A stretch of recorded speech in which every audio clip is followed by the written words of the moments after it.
Okay, so we're going to get started. So today's session is going to be an hour and a half long. Of course, we're going to leave the last half an hour, 20 minutes for actually Q&A.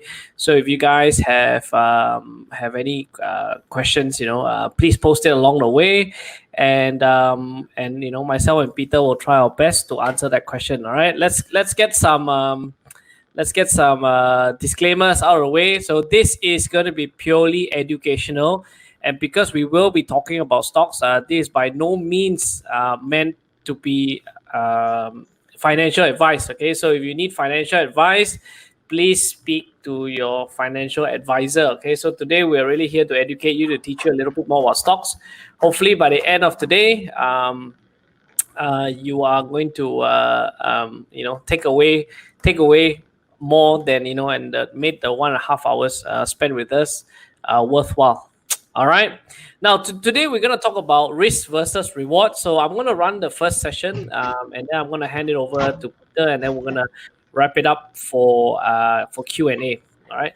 And now, if you remember episode 2, we talked about ETFs and REITs. So last week we spoke about ETFs and REITs.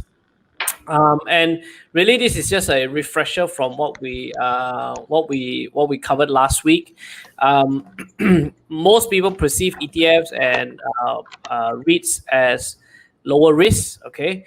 Of course, this snapshot really tells you what's the difference between a stock, an ETF, or a REIT, or even derivatives. These are the 4 main products provided by Bursa Malaysia.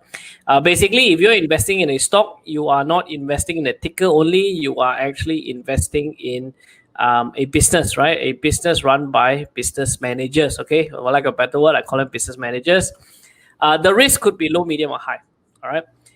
When you talk about ETFs essentially will invest in either businesses or commodities or any other financial products, and these are run by fund managers. So your fund manager is running that. Okay.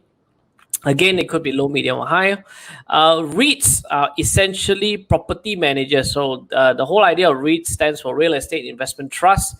Essentially, they are a property manager that actually buys or sells or rents out property or manages it, right? And they give whatever income back to their unit holders, all right? And last, of course, is your derivatives. So anything that is derived from a mother share is known as a derivative, right? So the perceived volatility is high because of high volatility.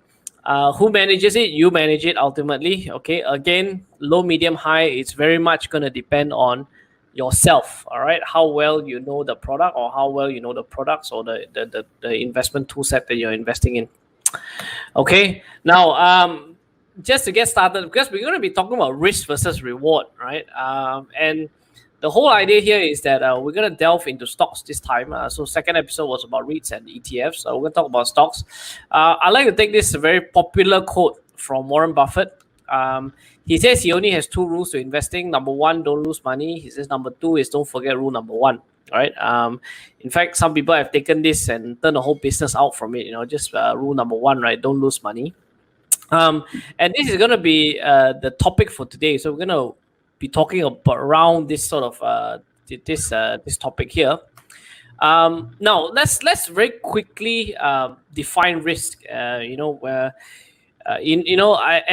think risk is such a casual word. You can Google it and you can find out what risk is.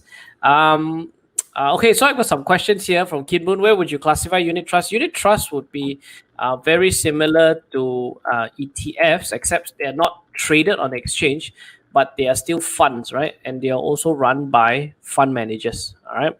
So again, it could be low, medium, high, because funds, you could invest in anything from bonds to just cash, or commodities, or overseas markets, or there's so many variations or themes around funds. So so really, the whole idea of what's the definition of risk, right? Without reading into the slide, it is effectively your chance of losing how much of your capital, or losing it completely. All right.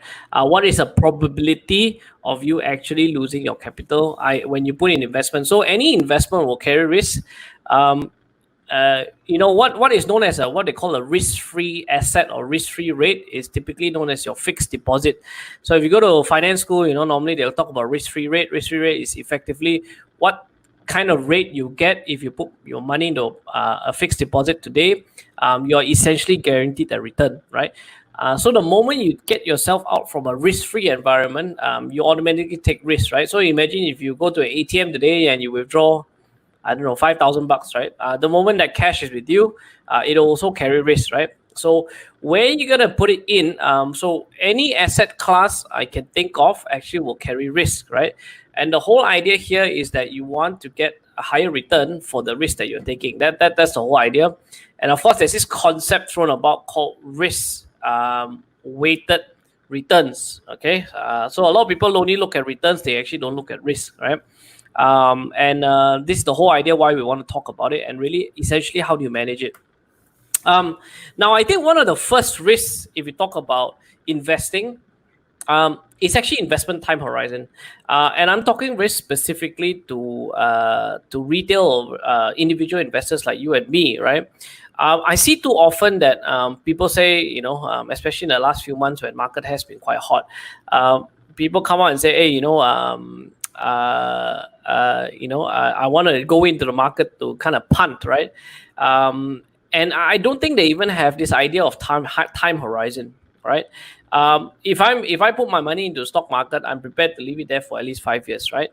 So the whole idea here is what can actually break your returns, and in fact make it even riskier is very simple, right? If you put money into stocks or any asset class that you need immediately, especially the less liquid it is, the higher of a discount you have to give, right? If you want money fast, right? And more often, I see a lot of self-sabotaging happening. People put money in the stock market, and it's savings that they actually need to use, right?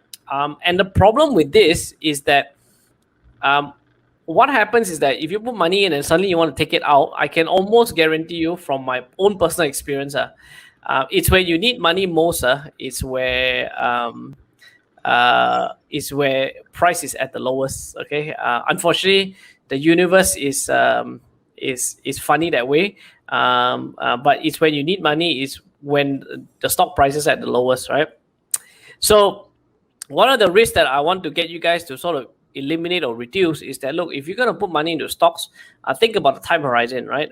Because stocks are liquid, very, very liquid, right? But you don't want to put pressure on getting the capital out, okay? So which means that if you're investing in stocks over the long term, essentially what I'm trying to say is that you need to give it time to grow. You give your money some space to grow, right? You cannot keep pushing it very hard. Now, the second type of risk that will be different, right, will be definitely different asset classes, okay? Whether you decide to put in real estate, you put in stocks, you put it into bonds, whatever it is, different asset classes will give you different returns. And today we're actually going to be talking about returns and the risk that comes with it, all right? And of course, I think this is probably one of the most important ones that actually these are the risks that you can control, right? If you can control this risk, really ultimately what we're trying to do is actually reduce that risk that you can control first, right? So first is the asset class. You must understand the asset class they're in. You must understand there is a time horizon. So don't put money that needs to be used like in the next 6 months or your emergency funds, right? Probably not a good idea to put into stocks. Now, the third one is actually what is known as portfolio risk, okay? Now, essentially what it is, it's in your control, is that, again, where do I see people fail or succeed? It's actually very simple. They tend to over-allocate their portfolio in a very high-risk stock or stocks that they feel very, very strongly about. They tend to over-allocate. Now, it's okay to over-allocate, but you must understand what you're doing, right? And typically, it's not about just what you buy. I think you guys, we need to seriously think, it's not what you buy, it's also how much you buy of what, okay? So that is a very, very important point, okay? That means that I'm trying to eliminate the risk straight away for you, right? The ones that are in your control, right? The one not in your control, later Peter will cover that portion, right? So if you make sure you have a well enough diversified portfolio, right? I don't diversify for the sake of diversifying, but you must understand the business that you're in. But how much of what you buy or what you own in your portfolio is equally as important as what you put in your portfolio, right? Don't forget that's the second half of the equation.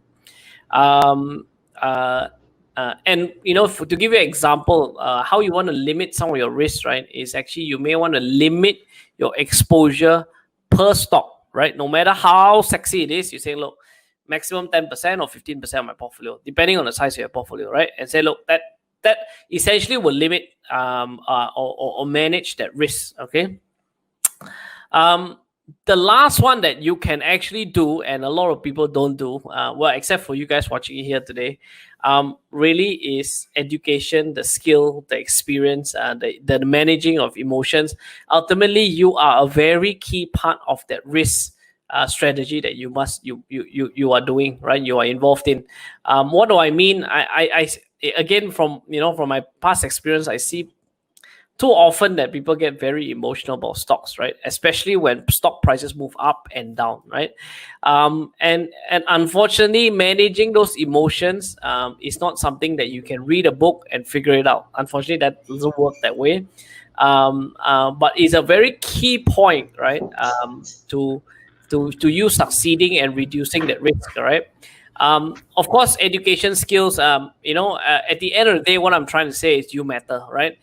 You are either the biggest risk or the lowest risk in your portfolio returns today. If you're not, if you don't know what risk rate essentially comes from not knowing what you're doing, right? And as Buffett always says, never invest in a business that you cannot understand, right? And I think that is the central question to investing ultimately, right? The reason why I see some people go in and then when it goes up 10%, they sell, take profit, and then you see it go up, 15 times, and then you say, oh, I should have held longer. But the real central question to why that never happened is that you may not have a very strong sense of the business that you're investing in. In fact, if you're not investing, in my opinion, you are speculating. That means you're speculating that the price will go up or go down, right? So I think this is a very important part of investing that I think all of us need to align ourselves to, right? I mean, imagine if you are if you have no clue what you're doing and you decide to hop on a plane and sort of fly it, I can almost guarantee you that will end in disaster, right? So please arm yourself with education, and of course, Bursa is here sponsoring these events to hope to make you a more informed investor. All right. Now, okay, so when it comes to risk, I think there are two very broad-based risks that you have to look after yourself, right? Number one is actually called your capital at risk, okay? Which means that, is your capital safe or not? How risky is your investment, okay? The second risk that you have to manage is actually your timing risk, okay? Now, I'm going to give you two very extreme cases.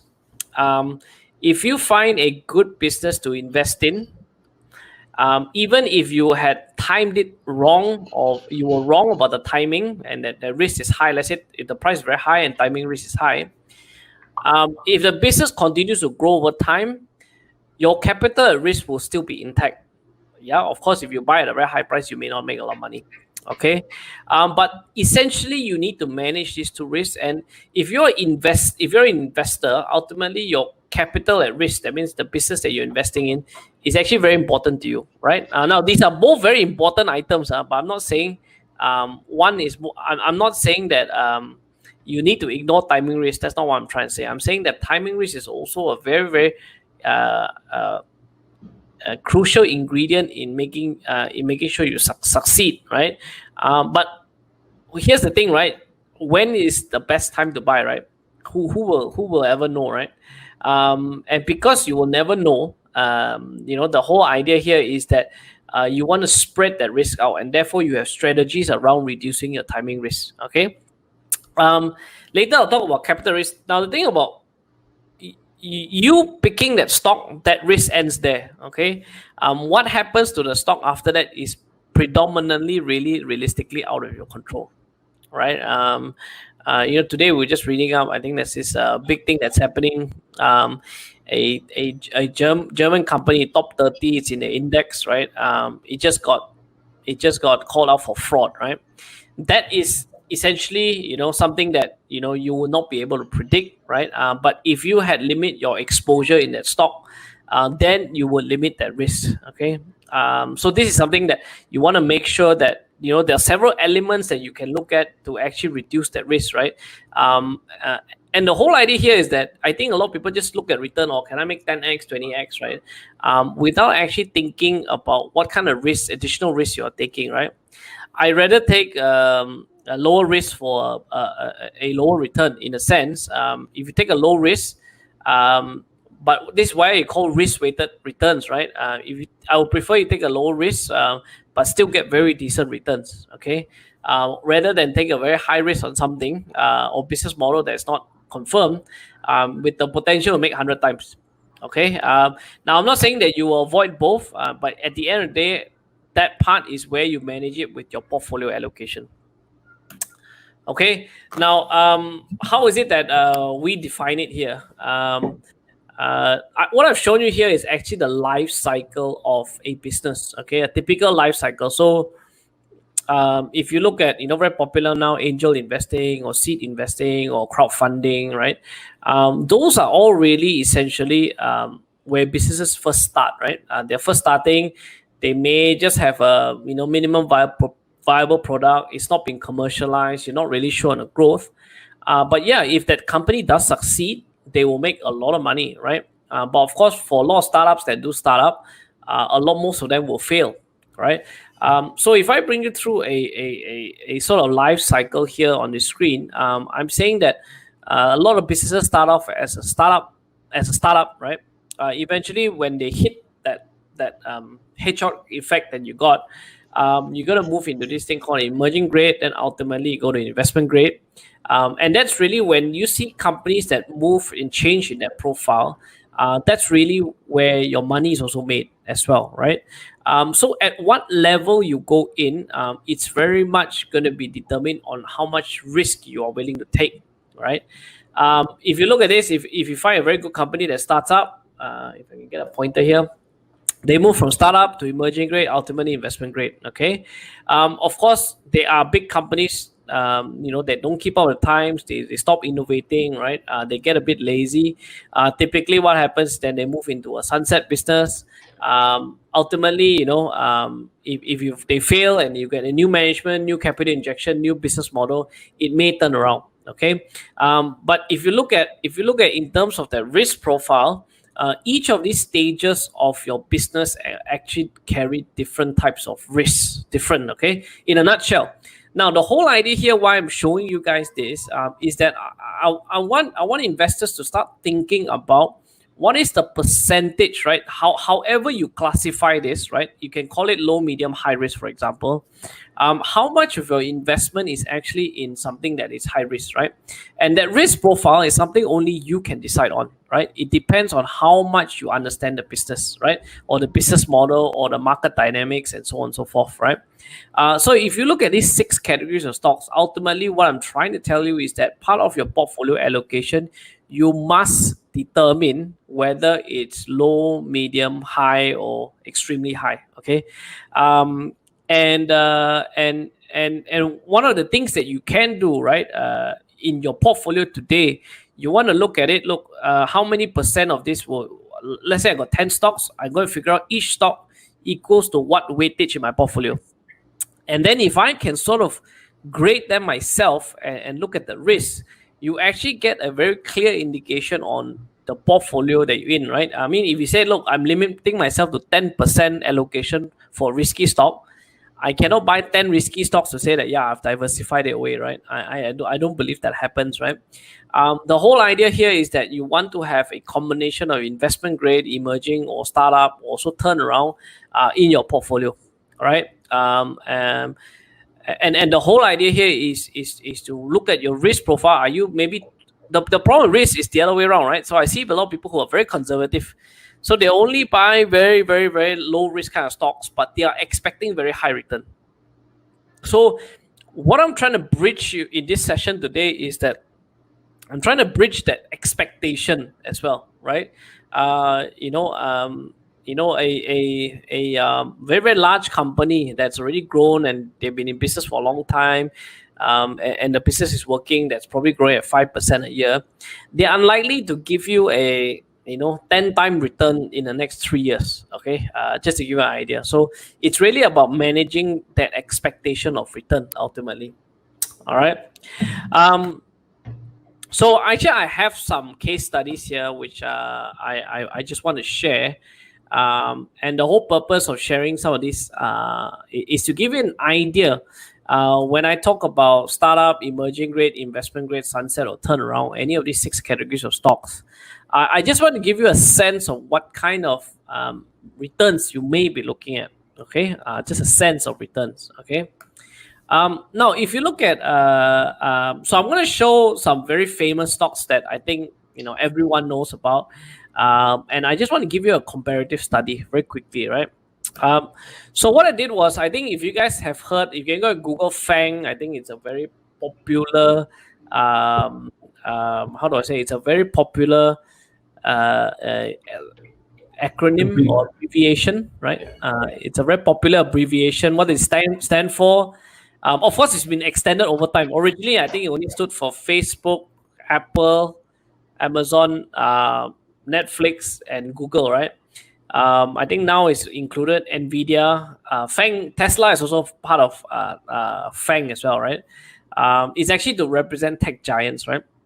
So if you look at my episode 2, can you actually buy? Can you have exposure to Fang stocks? Through Bursa Malaysia, you can actually do it through the ETF, which is provided by Trade Plus, where you can actually long or you can also short Fang stock. So they track the Fang Plus index, which is run by the New York Stock Exchange, right? So even on Bursa Malaysia, you can still get exposure to these stocks if you like them, right?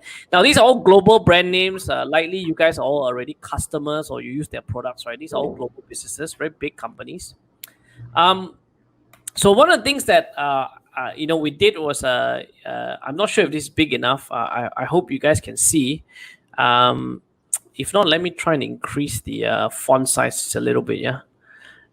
So you guys can see. Let me just try and increase the font size. I realize that it may not be big enough. Okay. Okay, I'm just going to increase the font size. Okay, so I'm going to give you guys some very interesting IPO returns. There we go. So I hope this is something you guys can see. Eddie's saying that the screen is a bit blur. So I'm going to max it out so you guys can really see, okay? Now, so this is quite interesting. So I took out some very popular stocks, I'll call it, right? A lot of investors like these stocks. And I actually looked at their returns, right? What kind of returns would you have gotten if you had bought at the IPO price or at the closing on the first day, right? So like you say, Facebook, Amazon, Apple, Netflix, Tesla, and Nvidia. If you're not familiar with this, you can go and Google them. Nvidia makes all the graphical processing units, for gamers and a lot of other things. Now it's got a lot of applications in artificial intelligence as well. If you look at these returns, and these are all IPO'd at different times. Okay, Apple being the oldest company that has been listed. This is as of 26th of June 2020, right? So Apple was listed in the 80s, right? 1981, I believe. Okay, you can look at their returns. Facebook in 8 years actually gave you 465% return. Amazon, if you bought it from the first day and held it till today, over 23 years, and you did absolutely nothing, you would have made 137,000%, right? So which means $1. If you invested $1, it would have given you $137,000, right? And hence, why Jeff Bezos is the richest man in the world. Apple over the 39-year period actually grew 86,000%, 86,151. Okay, Netflix as well. They didn't do too bad either from the IPO. They did 36,000%, but this is through 18 years. Okay, Tesla, a bit of a new kid on the block. They've also done very respectably at 3,000%. So that means every $1 you would have gotten back $3,000, or would be worth $3,900 today. This is a 300x or 400x return, right? That means $1 become 400 times bigger. Nvidia would have given you 24,000, right? So what I did was, on the right hand side here, was actually to equalize over that time period, right? These guys no doubt have done amazingly well in actually generating returns for their shareholders. Amazing, right? But my question here is this, right? It's very easy for me to pull up a slide and talk about this. In fact, I see a lot of people talking about it. But what I want to think about, or what I want you guys to think about, is that number one, to get these kind of returns, you must have first bought it at the IPO. Okay, I think that's easy enough to do. I think most people can do, right? The second part that you need to get these returns is actually have the conviction to hold it for that period of time without doing anything. Okay, and I believe the second part is the most difficult part that nobody can do, right? I think probably only Jeff Bezos, who was the original founder, who may not have sold any shares, actually got this full run up, right? Most investors go in and come out and go in and come out, and I see more often people come in, they make 100% return, they'll be very happy, right? But very, very few people can actually stay the long game. It is not easy. The third thing that will make it even more difficult, you buy, you hold, and then you top up every other year. You keep buying more shares of the same company, right? To get an even better return, right? So although these returns do exist, it's almost mystical, right? That it is within your reach, but yet a lot of people do not do it, okay? Now, the second thing that I want to highlight about IPOs is this, right? You must have picked these stocks. You must have. And here's the thing. 39 years ago, how do you know that Apple will become what they are today, right? They had Steve Jobs initially, then he got kicked out. They didn't do so well. Then they got Steve Jobs back again. And then he revitalized the whole, he basically recreated a whole new ecosystem for them. So if you think about it, it's not that easy, right? And although it's nice and sexy to have these returns, they are not within easy reach. Okay. Number two, you must have also, if you have picked one of these stocks, I think you have done really well. But then if you have picked 10 stocks and you pick one of them, which is like this, and you held it, right? Which means that possibly 9 other stocks that you picked may not have done so well either, right? So it is not easy at the point of IPO. You can buy it, but it's not easy to hold through that whole period, right? Just to explain what CAGR stands for Nelly. CAGR, short for Kegel, actually stands for compounded annual growth rate. Okay, so typically in investments we measure our returns that way because it is weighted over time. That means if you say you made 86,000%, but over what time period, right? So for example, if you put your money into FD today and you left it there for 30 years, right, or whatever amount of years, on average, if they pay you 3%, that is your 3% compounded return over that time period. All right, and right, if you think about it,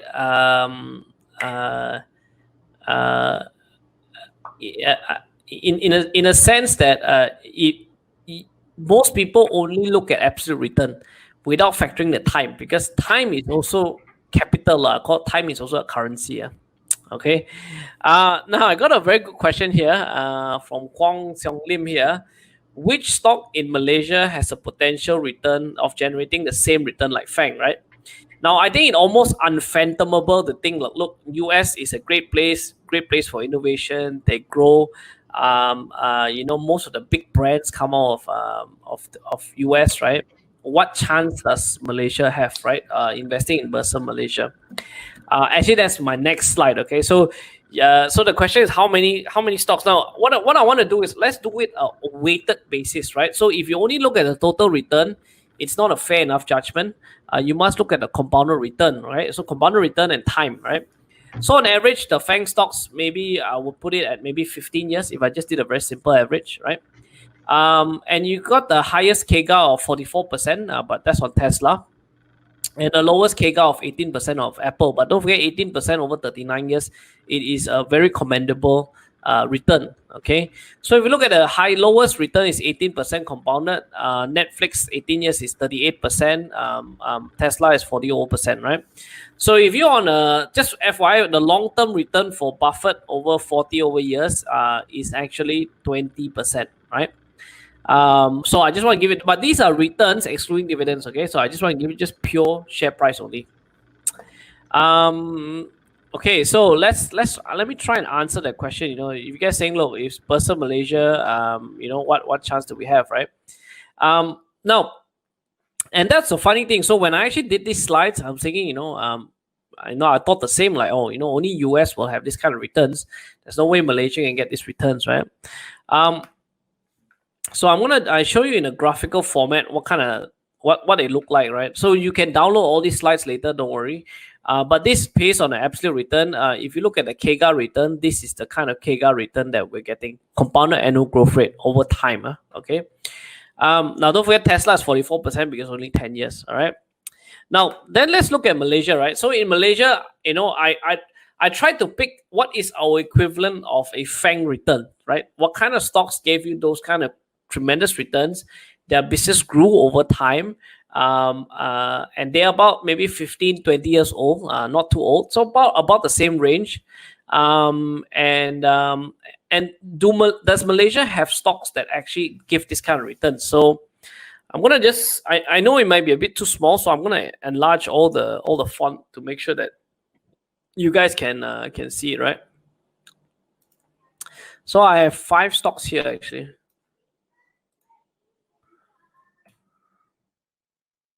Okay, there we go. I actually have a total of 5 stocks here. I think Fang we had 6 there. All right. Let's look at the kind of Kegel that we're actually getting. So on average, you can see I've got 14 years, 13 years. Top Glove is probably the oldest at 19 years. Hata at 12, and then Inari at about 9. Okay, so Facebook was only 8 years, so like kind of almost the same in terms of years. Of course, I could take out the obvious ones like Public Bank, Maybank, right? But they were listed in 1967, right? I wasn't even born yet, right? Okay. It's easy to pick those stocks. But let's pick the last 20 years and see that if we invested in Fang, right? Like the year 2000 .com bust. If you invested in Fang, you would have made a lot of money. But if you invested around the same period in Malaysian stocks, what kind of return would you be getting, right? Now, I've actually only picked 5. Of course, you can find a lot more, okay? But let's just look at some of the returns, right? So Vitrox actually over 14 years gave you 6,000% return, right? And that actually gave you a Kegel of 81%, right? My EG actually over 13 years gave you about 3,000% return. So $1 1 ringgit will become 3,000, 1 ringgit will become 6,000. Okay. Slightly shorter time because in terms of listing was slightly different. Also about 83%, right? Because of the 2-year difference. Top Glove was listed in March 2001.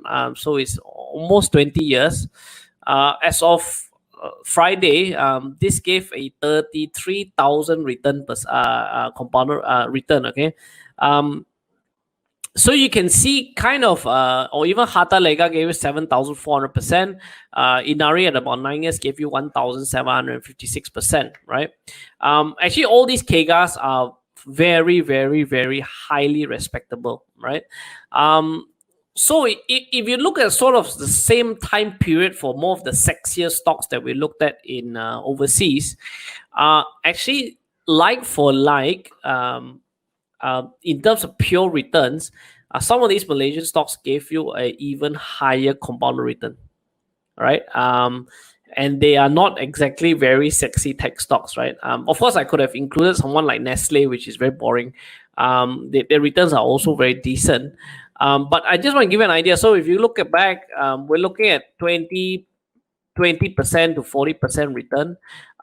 These are easily 5 times bigger, right? In almost the same time period. Of course, I may have missed out a lot more, but I just want to give you guys a sample size, right? And because a lot of people tell me, Malaysia very boring. Let's go look at US, right? Because that's where all the sexy returns are.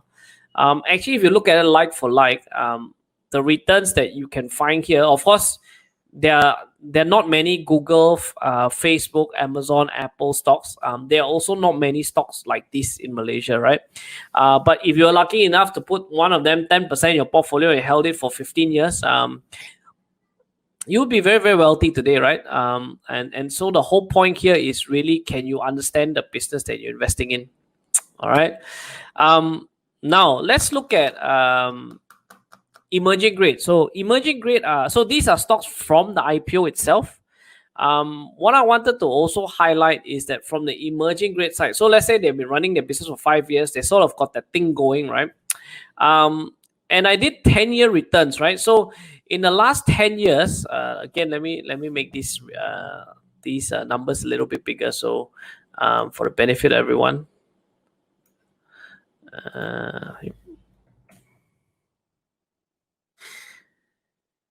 So even when I did a 10-year return, that means June 2020 to June 2010, the compounded returns are still astronomical, right? Even though some of them has actually come down today, they are still very, very exceptional returns, right? So I guess the question here is, do we need to go to a foreign place to get these returns? My answer, I don't believe so. They actually do exist here in Malaysia. Sort of don't. This is based on empirical evidence, right? So don't read everything. Don't believe everything that you read. Okay. Find that empirical evidence for yourself, right? Of course, this is the compounded returns that we've gotten. Now, this is the actual returns that we've gotten, right? Of course, the compounded is also in like triple digit, right? In a triple digit case for compounded return is crazy because these are all well over 10 years, right? All at least 10, 15-year-old companies, right? So it's not a fluke, right? So try and look where other people are not looking, all right?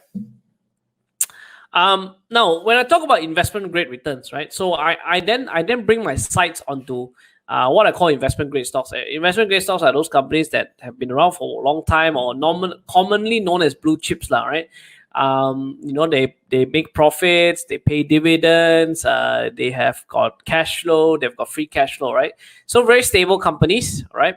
And I sort of picked 5 that sort of came to mind. A lot of people always ask me about Genting share, and I have no reason why I don't invest in it, but it's just not something that I personally invest in. And I also put Genting just to size it up against all these investment grade guys as well. And actually, if you look at this, again, let me increase the size so that you guys can see. So comment below if you guys are enjoying this session so far and you find this insightful. Let me increase this. So while I increase, you guys have any questions or comments, I'm happy to answer them. Okay. So, our good ever gold standard public bank that almost every retail investor talks about. How well did they do over the last 10 years? All right. If you look over the last 10 years now, for the sake of investment grade, I've actually included dividend returns as well. Okay. Because typically these companies pay dividends, right? And the investors are attracted to them because they pay dividends. So over this period so far, if you look at public bank, over the 10 years, and they are like the gold standard for investment grade stock, right? Now, when I say gold standard, I'm saying in terms of what people perceive it to be, right?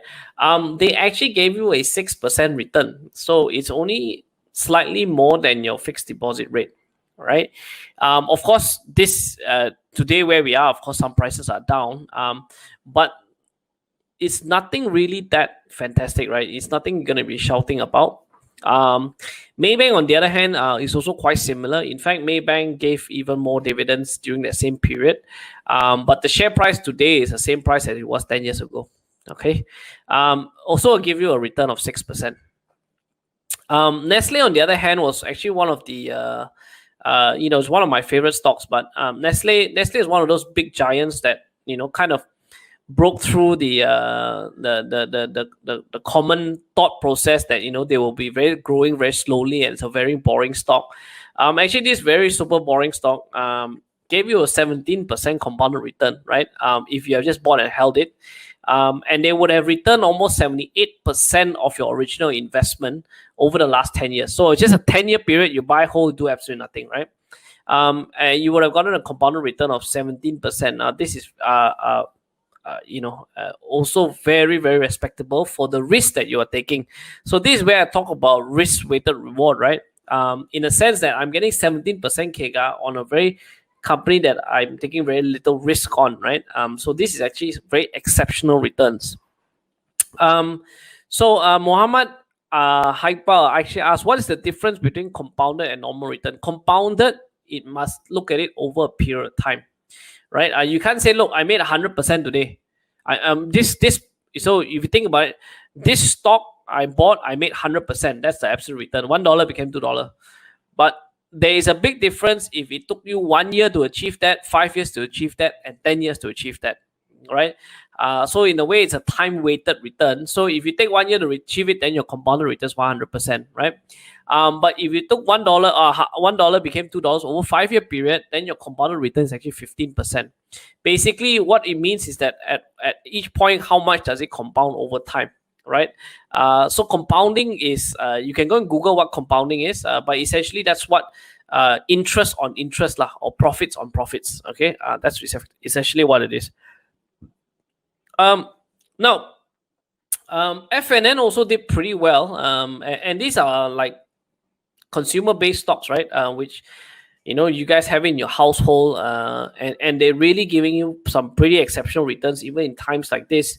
You've got a compounded return of 12%, very, very highly respectable. And I would have thought that banks would have beaten them, but no, actually these boring consumer stocks have given you these 12% returns.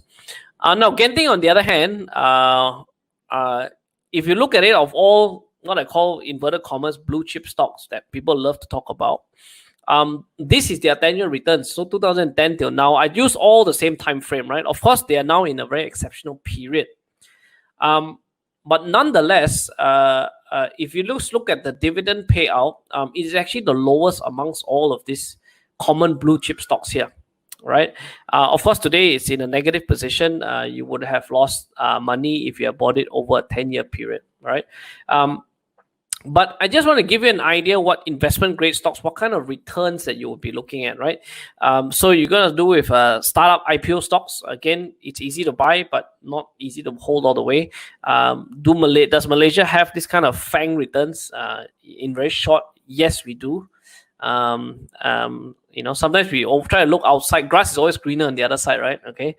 And if you look at our investment grade as well, the stocks that most people think have done really well, actually, it's only okay, right? And most people who really like these stocks, actually, some of them have really, really underperformed. So this is on a graphical format, sort of what it looks like, right? Okay. I'm gonna. This is my session. I'm gonna stop here. But I want to give you guys an idea that with the risk that you are taking, there is a reward difference as well. Okay, so you must remember that depending sort of how you weight your risks. Okay, and you shouldn't put all your eggs in just one stock or one basket, they call it. You should actually spread it over a combination of stocks that I've highlighted to you. All right. So I'm gonna pass it on to Peter. Peter's taking the next part, and then we're gonna go to Q&A. All right, Peter, over to you. Yep. Hi. Okay. My part is more on risk, right? Because we are talking about risk and return.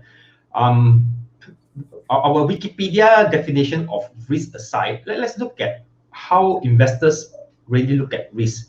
For those who have been studying finance or who have some finance background, we will always measure, or they will tell you that risk is this thing called beta, right? In a very short layman's perspective, beta represents the volatility of the share price over the benchmark. Elvin, you can help me to the next slide, which I'll actually explain in more detail.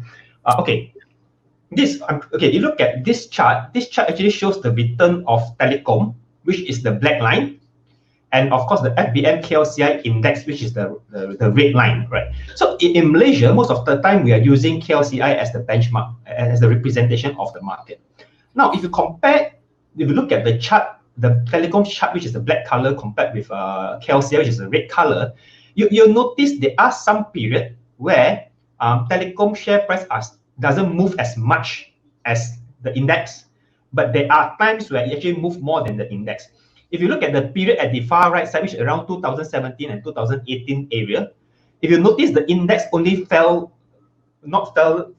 by a little, but compared with the telecom, it actually fell substantially, right? So this is what we call as a volatility. Mean to say your movement is much more than the index. So in terms of finance theories, right, they will say if a stock have this kind of characteristic where the share price is move more than the index, they call that as risky. But if the share price move much lesser than the index, mean to say if the index move 2%, the share price only move 1%. So that means in terms of the finance, the coin is less risky. Now, what is interesting here is if you really look at it in a very fundamental basis, as an investor, you should ask yourself this question: Is share price movement a risk or a real risk? See, at Equities Tracker, we always guide investors, right? When you invest in a share, you actually invest in a business. You should look at your investment as a business perspective. So now, when you start to look at things on a business perspective, what should be the risk that you should be more concerned with? Is it the share price? Does the share price a good representation of the company risk, right? And honestly, the answer is no. So back to this telecom example, right? You look at in those 2018 period, where the telecom's price actually plunged much more than the KLCI index. So under finance theories, they'll say that, well, telecom is risky or have a higher risk simply because of share price. If you look at the fundamental of telecom business, it is in the telecommunication business. So will you define a telecommunication business as higher risk or a lower risk? So therefore, what I'm trying to tell investors is that when you start to look at risk, right, don't look at share price per se as what has been promoted by modern finance theories.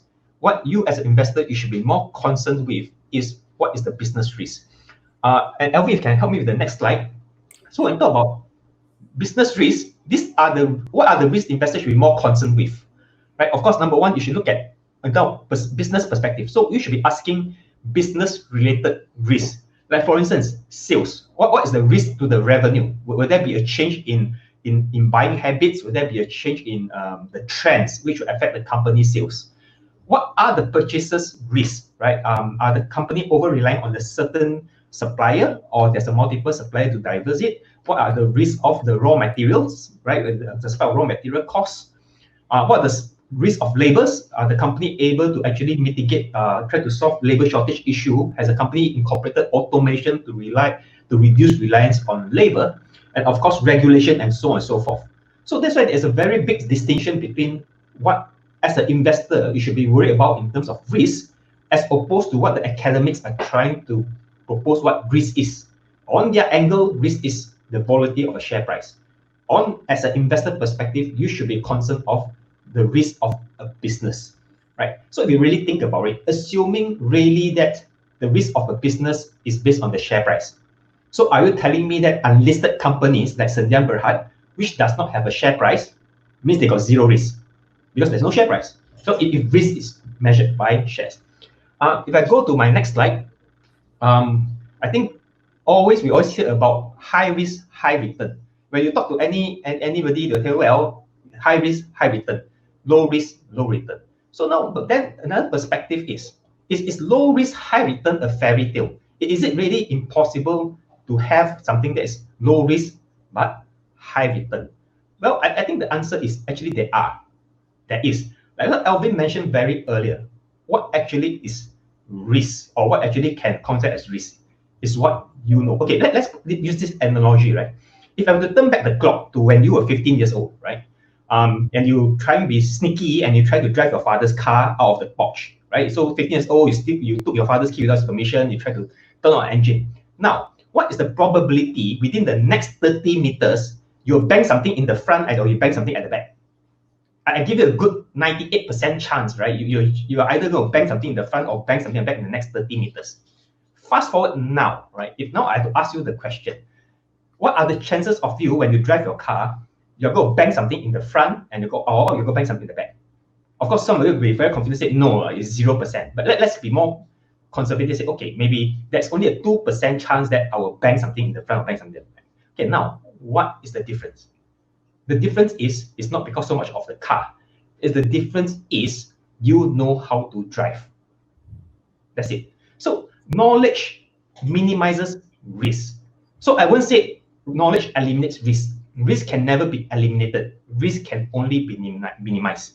So a low risk, high return situation is really, really possible if you understand or you know what you're investing into. If you know what you're investing into, you have very manageable risks. But if you don't know what you got yourself into, you're absolutely very, very high risk. So low risk, high return is really not a fairy tale. It is something very possible on the premise you know what you're investing into. I think, Alvin, that's my last slides. We can actually open it for Q&A. Yep. So so now thanks Peter for reminding me. I'm going to keep my car keys. Sleep. Okay. If you guys have any questions, today we left a little bit more time. I know the last session of feedback that we gotten was that you guys wanted a little bit more time for Q&A. We are happy to open this up. If you guys have any questions here, do post it. All right. I got one question here from Facebook, from Kwong Seong Lim. He's asking if, let me see if I can bring this up. Give me a second. Let me bring up some of the comments.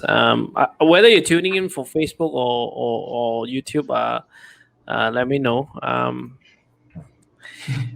Have I missed the boat if I only bought Vitrox, Inari, and my AG a month ago?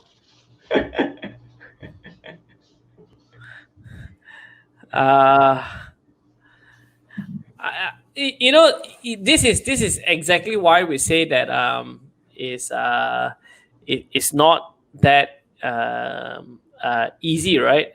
Because at this point, at any point in time, if you have bought any of these stocks to get those kind of returns, you're never ever going to be 110% sure. So I think what you're asking me is your timing risk high or not? Right? Because you bought these companies, I'm assuming that you already understand this business, and you bought it a month ago. So I guess the question is, these stocks have already gone up so much. Can they still go up further, right? And that question can only be answered by you, is how much you understand the business. Yeah. Peter, you got an answer? My answer. I can only answer you 10 years down the road. If you still remember, you pose this question to me, I will tell you whether is it worth buying. Whether it's missed the boat or not, missed the boat or not. You need to do your own homework, right? I mean, you say one man's meat is another man's poison, right? So you really have to analyze, invest based on what you're comfortable with. Most importantly, see, you will have the answer whether you have missed the boat. If you understand what is the business about, if you understand what is the going trend for this business, are they still growing? and you understand whether the valuation, are they reasonable within your comfort level or are they not within your comfort level. Actually, all this, if you can answer these 3 questions, right, you yourself will have the answer whether if you have missed the boat, if you were to board it a month ago. Yeah. Okay, I've got one question here regarding, please explain regarding VAR and Sharpe ratio. Okay. Now, because I don't use these ratios, I did this in university over 15 years ago. I'm going to try and see how I can explain it, because it's almost 15 years ago, before I sat for my exam, I would have known this. But I want to let you know that I don't use any of these. All right. So if you go on Google Sharpe ratio, Peter, you want to cover something? Yeah, I mean, maybe I can give some explanation to that. When I say VAR is actually value at risk, right? It actually represents the. I use the jargon first. Pardon me on that. It is actually represents the maximum loss you can sustain by holding to a financial asset, right? That's called a value at risk. Whereas a Sharpe ratio means, remember just now, Alvin presented all the returns, right? But then what happened is Sharpe ratio, they presented a risk-adjusted return. Means they actually count your risk, and then they also take in consideration of the volatility of the share price, then to get a risk-adjusted return. On Sharpe ratio, I already explained just now. See, for Sharpe ratio to work, to calculate Sharpe ratio, you need to count volatility of the share price, which of course your academics take that as your risk, right? As I mentioned earlier, I don't buy the notion that the volatility of share price is a risk. So therefore, no, I'm not a believer of Sharpe ratio and whatnot. This is very simple, right? Academics are not able to measure business risk, or they are not able to quantify business risk. If you ask them, please quantify the risk of losing a supplier, you can't quantify that. So what academicians try to do is they use the next best alternative, something that is quantifiable, right? Which is of course the share price, and they use the only thing that can quantifiable, which is their share price, to represent it as a risk. But I always say this thing, right? In lack of alternative, there is no alternative. If there's a lack of option, honestly, there's no option. By taking the next best share price, which is available data, and use it to measure risk, it is not a representation of risk itself. That about value at risk, right? Again, it's very academic exercise, right? You're trying to say, okay, if I hold on to this, what is the maximum loss I can withstand? But if you take it on theory, on paper, it looks fantastic. But let's be very realistic. If you invest in the stock and you already expect or have this concern that you will lose money, rather than you take the time to measure your value at risk, might as well you sell the share first, which is a more logical move, right? Rather than you are worrying and you count what in my VAR and hold on to it, hey, look, let's be realistic. Selling off that position is a much easier option than trying to value what is your value at risk. So it must be very realistic. When you're a real-time investor in the market, theories don't really work. Theories looks good on paper, looks good for you to study. But a real-life scenario is much more than what is written in the finance textbook. Yeah, I agreed. I think you see where Sharpe ratio has factored in is I think they look at the standard deviation of the volatility or on your portfolio return. You see the basis for why they say this is that they're saying that markets are efficient. Okay, that is the basis. Just to give you an idea, right? The theory is that is market is efficient. Whatever is known about the company is reflected in the share price. That is your assumption number one. Therefore, when prices go up and come down, the higher the risk and the lower the risk, right? So if prices don't move a lot, then they say it's generally low risk. If prices move a lot, then they say it's higher risk. I think when some of these theories that actually did come up with it, or actually specifically Harry Markowitz, I think very largely they are talking about very, very large open markets with a lot of liquidity, right? And it may not apply to stocks, because Buffett has also always disputed this fact that risk is not price volatility, right? So may not be a good idea to use to use these theories as to measure risk lah. That's also what I'm trying to say. Okay. There's a very important question from our top fan, Harry Kui. Have Alvin shaved bald? No, I still got hair. Oh, okay. You got your answer. So we're finding an auspicious date. A shaving ceremony, right? Yeah, correct. There's a question from Meili. In unprecedented times like this, what is your advice in managing the risk of our investment? Can I make this up? Yeah, maybe I go first. I go first. You see, when I say managing risk of your investment, okay, well, it's something very interesting. You always come across this kind of scenario, right? Especially when you're managing a fund, right? Usually after you manage a portfolio, then people start to question you about this. How do you manage the portfolio of your risk, the risk of your portfolio? But what's interesting is risk. Again, you ask very practical question, right? See, risk management comes before you invest in the company. What I mean by that is when you do all your homework, when you're comfortable with it, you've done all your necessary homework, only when you're comfortable, only you invest in the stock. So risk management comes before you buy into the stock. But when you try to build your portfolio, buy everything you can, buy this, buy that, after you build a portfolio based on rumors, tips, and speculation, and whatever you call it, then only start to think, how do I manage the risk of my portfolio? It's like putting the cart before the horse. So that's why when I build it, okay, portfolio risk management, right? I've been asked this question by investment committees very, very often. But I think what they fail to understand is risk management comes before you buy the stock. Don't go and buy the stock and start to think, what is my risk management? Yeah. I think maybe from just to add to what Peter's saying, I definitely agree. Before you buy a stock, you go and do your homework first, lah. Basically, don't buy first and then say, hey, how right? I guess the thing is also you may want. I mean, if you already invested, and assuming that process was not done, have you actually looked at your allocation for each stock or maybe each sector? Just to give you an idea, right? Just to give you an idea. I've seen my students that come out with me when I ask them this question. Actually, number one, they don't know how many stocks they have. Number one, in their portfolio, they have no clue. They they just look at me like, huh? Right? Okay. Number two, they actually only can guesstimate the value it is. Okay. Number three, if I ask them what's their top three holdings, almost no one can answer me that question, right? Which means that you know very little about your portfolio, right? And that is really the first thing that you want to try and do first. Okay, look at what you have first before you say how do I manage the risk, right? Because that is where you're gonna find clues, right? So I've seen portfolios, one stock 75%. That's not a portfolio, right? That is just one stock. You're praying that one stock will go up. That's it, right? I've seen portfolios where it's 80% cash. What? How to manage risk? You're already 80% cash, right? So look at some of these numbers because they will tell you what you have done, right? And then what you want to do is then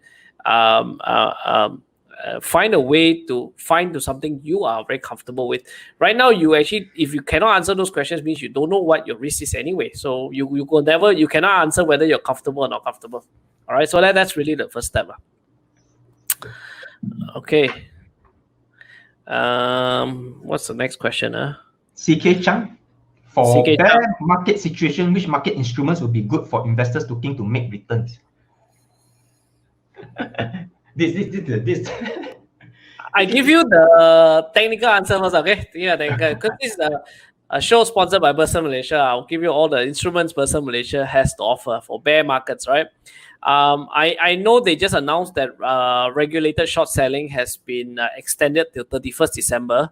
So I think just shorting of stocks on the Malaysian market, it's not possible. However, you can short the index futures, right? If you talk about derivative, that's in the derivatives market. If you look at the ETF, I know there is an inverse ETF, which I mentioned earlier. This is a Fang Plus index. Let me just get that number for you.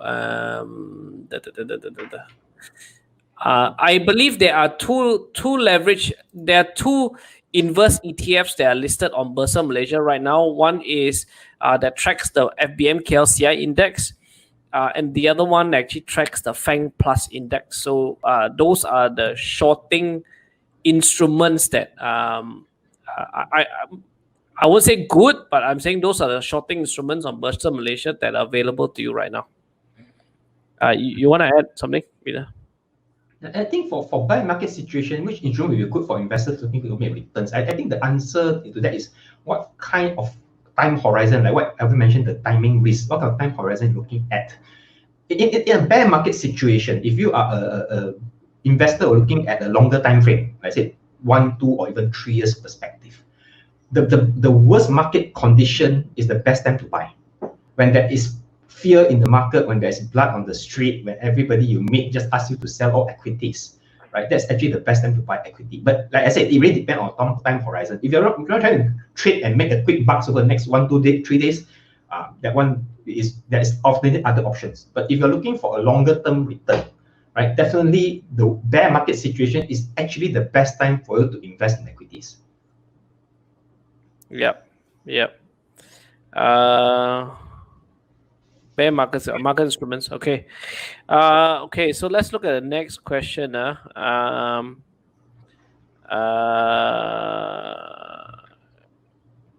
Okay. I think there's one question here. From Shamin again, do we need to balance our portfolio, and why, when, and how do we need to do it? For those who have seen my Facebook, there was an interview with the Edge, I think a few weeks back, right? And my answer to them is, people usually ask me, am I an active investor or am I a passive investor? Right? Active investor means you trade very frequent. Passive means you buy and do nothing. I think my answer is, I am passive when it's needed and I'm active when it's needed. So I'm the most active when there's a bear market, because in the bear market, it gives you a chance to actually restructure your portfolio by finding or looking at companies which previously you're not able to buy and the price has dropped a lot. It becomes very attractive. When you compare to existing holdings, right, it becomes, hey, this one actually looks much more interesting now compared with what I have. Then I'll actually do a restructure of the portfolio. So actually, I've done that many times in all the market correction. So I was actually extremely active whenever there is a correction or a big correction. But after the correction, right, basically I don't do anything, because whatever needs to be done has already been done. Then technically I'll become a very passive investor. I'll just sit and do nothing. So to answer your question, right, for me, I will rebalance my portfolio whenever there is a correction or major correction in the market. I'm talking about those 1-2% every day. But when there's a more than 10% kind of correction where people have become very fearful, that's actually where I usually rebalance my portfolio. Yeah. Alvin, anything to add on the side? Look, okay, so I maybe Peter's giving you that one side on the correction. Let's say it's down, for example, and we're doing a long portfolio. I think that also applies that when it's going up as well. If you look at certain stocks that have really gone up a lot, and when you first bought it was 10% allocation, now it's maybe 40-50% allocation. You still have to review and look at it. Is it very overly skewed to 1 or 2 stocks, for example, and do you want to trim some of them in your portfolio? Right. It's not an easy answer, but I think when you're seeing your portfolio get very, very one lopsided, if suddenly let's say it started with 10 stocks, very diversified, and then one stock it goes to 50% of your portfolio, right? You may want to relook at your allocation then. Yeah. Just to add to that. Unless you have a crystal ball where you're 99.9% sure this stock is going to perform. Yeah. Correct. Okay. So I think there was a question here from, there was a comment from Bukhari Samsudin. He says, you can short this is what he's mentioned. He said you can short ETFs whose NAV is not accurate to its price. All right. NAV stands for net asset value. All right. Okay. Okay. Let me just sort of explain this portion because I think it's been brought up. It says all inverse ETF in one must have 3 million to be sophisticated, sign, show forms, and show proof. I think they've made an exception now, Florence, that you don't need to be a sophisticated investor to do inverse ETFs. You actually need to watch some videos on Bursa, and you, as long as you watch the videos on Bursa and you understand, and you click and say you understand, and you've done that, you can actually then do it, right? Yeah, if your broker is telling you otherwise, that's not true. I believe when they launched it, they already mentioned, or maybe some brokers may not know, but you don't need to be a sophisticated investor. There are several ways how you can trade inverse ETFs. Yeah, I think they just want to be careful that you know what you're doing. Okay, so this question here: how do I identify stocks like Top Glove, Hata, Inari, MyAG, Vitrox? Very, very simple. You buy now, you wait for 10 years later to see if they become such. Yeah. It's you have to really understand the business. Of course, there is an element of I hate to say the word luck, but there's an element for it to succeed. I think very, very recently what has happened was this. Pre-COVID, Airbnb was actually in the midst of doing an IPO, right? And its CEO just came out last 2 days and mentioned that Brian Chesky said that what took them 12 years to build as a business, and they were building a lot of momentum and they're growing their sales and so on and so forth, has been destroyed in 6 weeks, right? And they seriously have to relook at the whole business model, right? Some things are out of your control. So I think as much as you can study the business model today, you can study the management, you can study everything, there is no guarantee they will succeed. So maybe with that little luck, lady chance of lady luck to bring you there. But there's only so much analysis you will know at this point in time or any point in time. You see, okay, another thing, right? If you follow what Elvin mentioned just now earlier in the presentation, right? You see, identifying stock is one thing, but to be able to hold through your conviction throughout the whole cycle is a totally separate matter. Let's take Amazon, for instance, right? You look at Amazon return is fantastic return over the last more than 20 over years, right? But bear in mind, those period covers the famous 2000.com crash in the US. It covered those period, right? Even companies like your Microsoft suffered during those period where the share price actually plunged more than 50%. So you may have spotted Amazon then, right? And unfortunately, you may have also sold then. So identifying is only one part of the equation. The other more important part of the equation is, do you have the conviction to believe your analysis and your view and to hold it even through this period? Even our company like Third Glove, Hata Lega, let's not forget they also had the difficult periods. If you remember in the period 2017, 2018, most of those share price actually fallen more than 30 to 40%. Correct. Then you start thinking for glove companies so big, right? Yet when you see them price falling 30, 40%, would you then have the conviction to continue to hold on to it and believe your analysis that this is something I want to hold for the long term?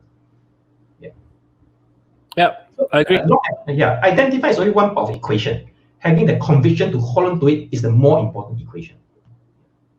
It's conviction. That's the central question. That's all. How convicted are you? And remember, your conviction is going to be really tested.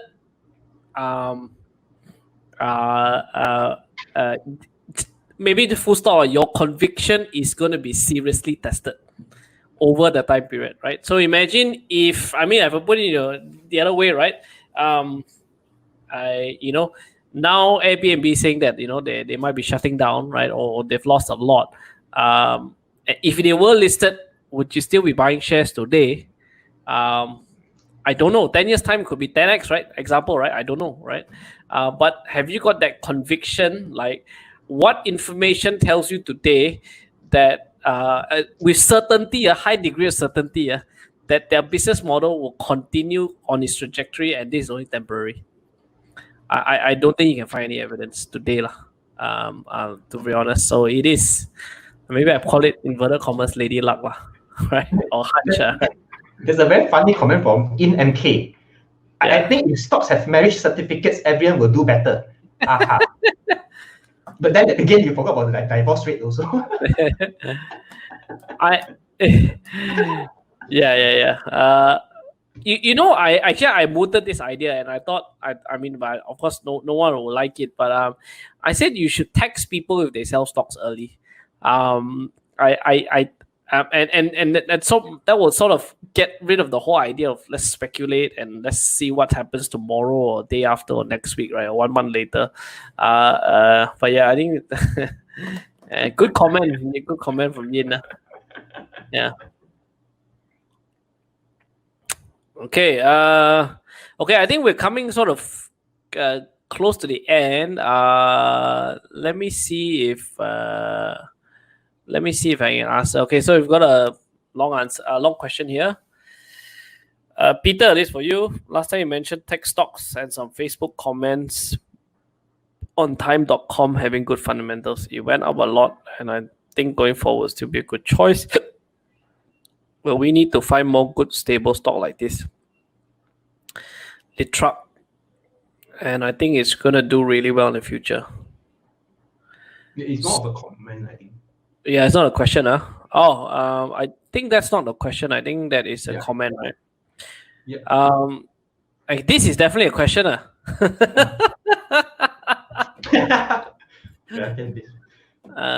So I have to remind the viewers that we are on a show sponsored by Bursa, and this is a public forum. Unfortunately, we are unable to give you buy, sell, hold recommendations because it will constitute as financial advice, right? So unfortunately, we can't, right?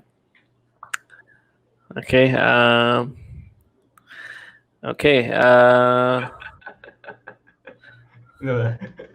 Maldia. You remember in MK's comment about no marriage in stock certificate? Yeah. Then Ilbert was commenting that it becomes a polygamy because you own multiple stocks at the same time. Yeah, married at stock. Yeah. Look, I think if there's no more questions, we are sort of 8 minutes to about to close. I hope you guys enjoyed tonight's session. Maybe gave you some insights on thought process. I think investing has got to do with managing your emotions and your psychological mindset towards things. Not something that you can master overnight, but with practice you can, or making a few mistakes. If there are no more questions, I would like to thank all you guys for tuning in.